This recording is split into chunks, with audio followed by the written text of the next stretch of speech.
Se você não tem paz interior e não tem ninguém que aceite partilhar o seu amor.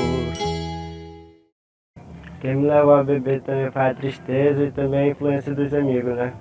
Eu comecei a beber foi com 15 anos de idade. Aí desde aí da bebida,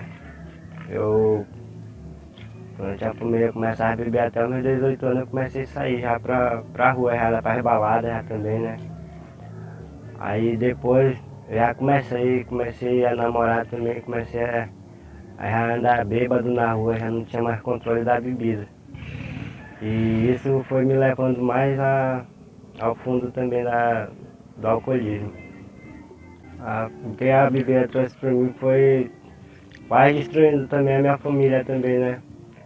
O abandono do meu pai, o desprezo também da minha mãe que ela me deu. Isso machucou muito comigo e isso foi muito triste para a minha vida.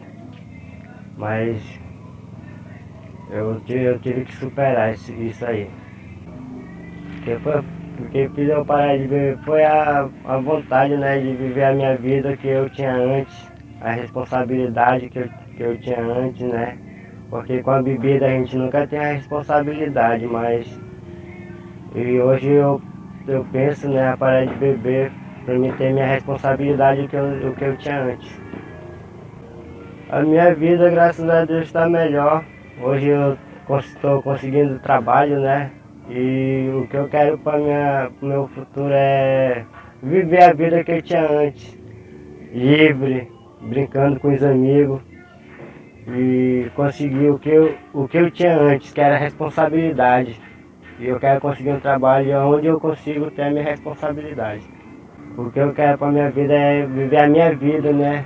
Eu quero ter a minha vida o que eu tinha antes, com aquelas pessoas que sempre me apoiavam. Venha me escutar, que minha canção vem pra relembrar que Deus não se esqueceu de nós. Tamnago kuma ichi iji pegu chinye goma kuna vaego na canadau ingue erungu e pastoral de sobriedade